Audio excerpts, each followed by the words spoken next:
Just thinking about these movies just makes me go one second. Hey everyone, welcome to the top 10 list and welcome to my top 10 saddest movies. Yes, these movies are just movies that make me cry and just make me feel so sad inside. These are movies that are just incredibly sad. It's a pretty straightforward top 10 list, and this is my top 10 personal saddest movies list. These are movies that just make me sad. These are movies that really make me emotional when I watch them. Everyone has different opinions of what makes them sad or what makes them emotional. Some people might find this movie sad, but I don't find that sad, but I might find this movie sad, and people are like, oh, you find that sad? What's wrong with you?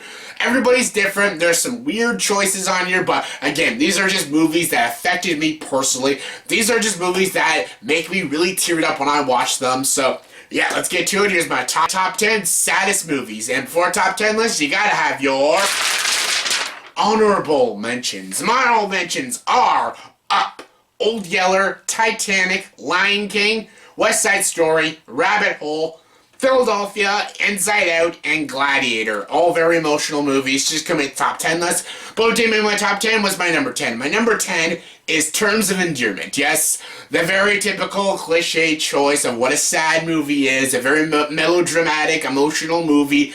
Terms of Endearment. This movie is written and directed by James L. Brooks, Shirley MacLaine, Jack Nicholson. Both won their Oscars for this movie. This movie is really sad, very hard-hitting.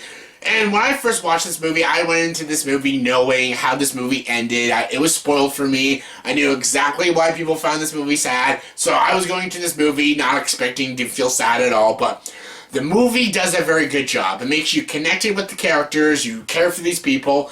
And then when a certain character passes away, you feel really sad and empty. And you feel sorry for all these characters.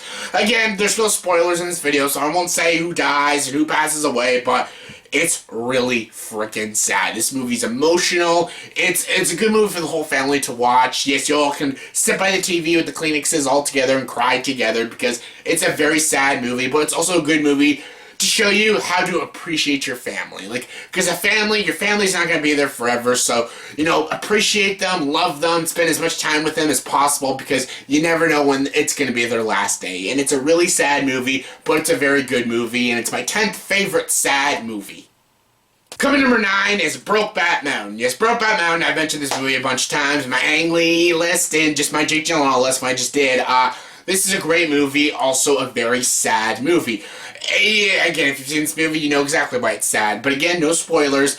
But what happens to a character, the reason what makes it sad is not because it happens to him, but it's why it happens to him. Because this is an issue that's still going on to this day. And the reason this happens to this character is because, again, he's a homosexual and stuff. And it's sad and it's tragic.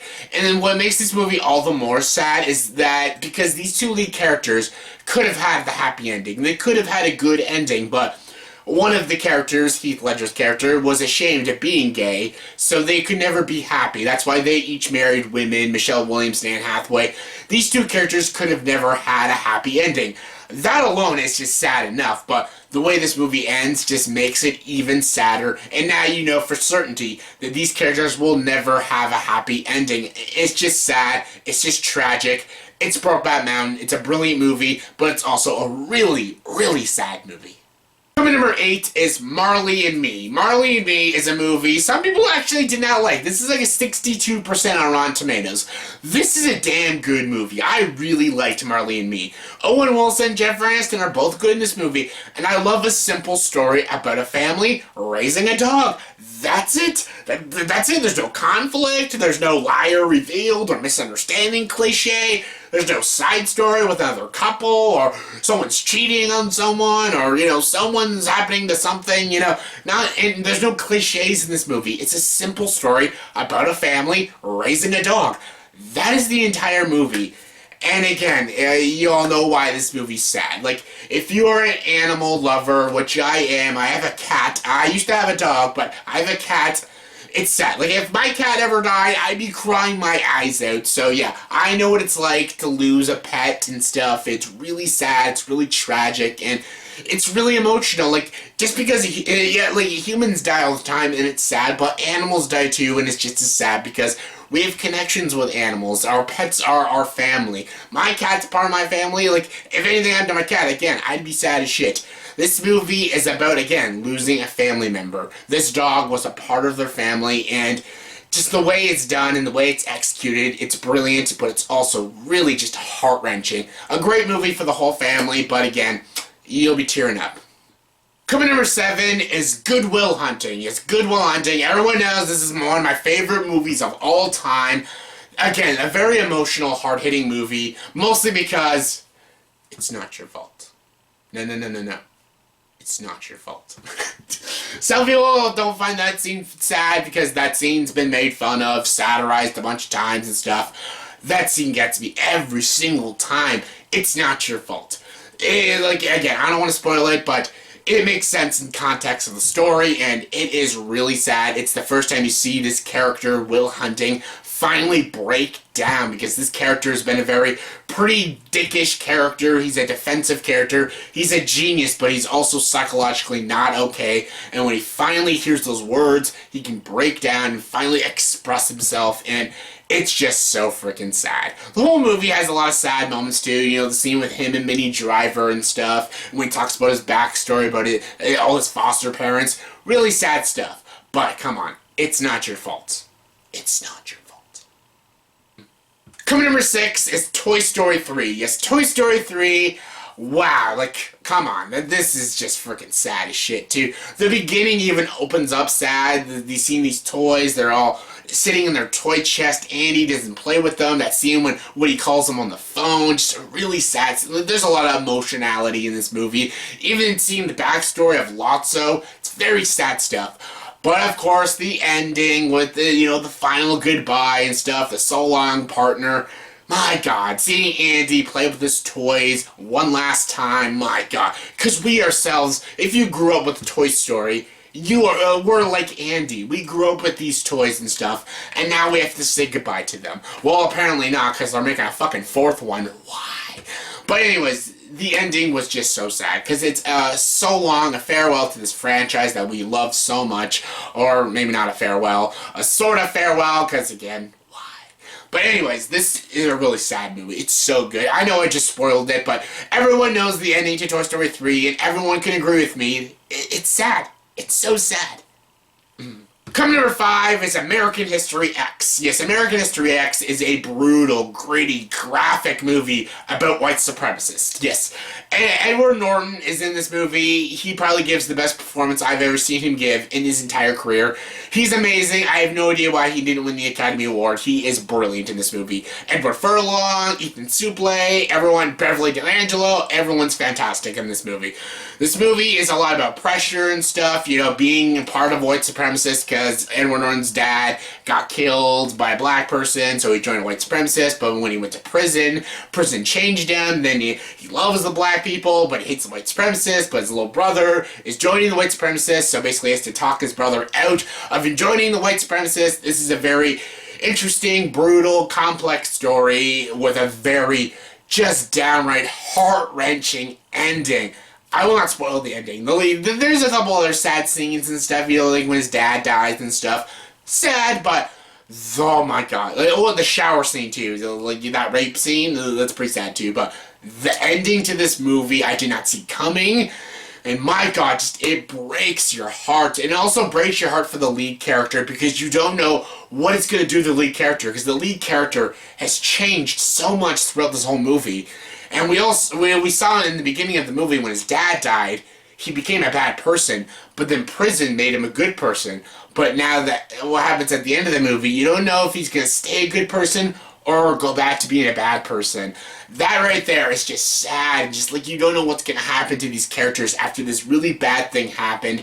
It's just sad to think about. This entire movie is brutal. It's definitely not a movie for everyone, but it's a brilliant movie with some solid direction, amazing performances, and it's just a downright amazing movie with a very just sad and heart-wrenching ending.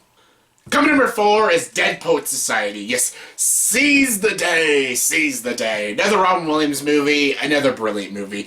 Again, I love the story of this teacher who teaches his kids about poetry and love and life and stuff. Oh, this movie's fantastic. Oh, Captain, my Captain.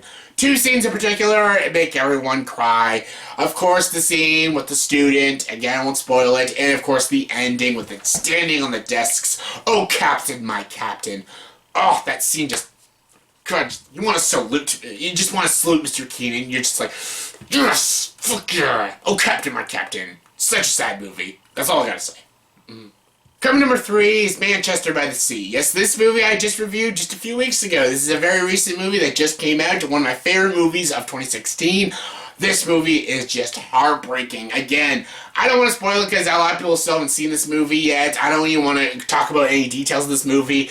It's a brilliant movie. Hands down the best movie Kenneth Lonergan has done. Casey Affleck, Michelle Williams, Lucas Hedges, Kyle Chandler, everyone's brilliant in this movie. It's sad, it's tragic. When we find out the truth about this character and his brother and his past, it just will break your heart. Hands down, one of the most saddest movies I've seen. It's just so sad. Coming number 2 is a very weird choice, but hey, this always used to make me cry as a kid, so yeah, I'm gonna say it. Star Trek II, The Wrath of Khan. Khan! Khan!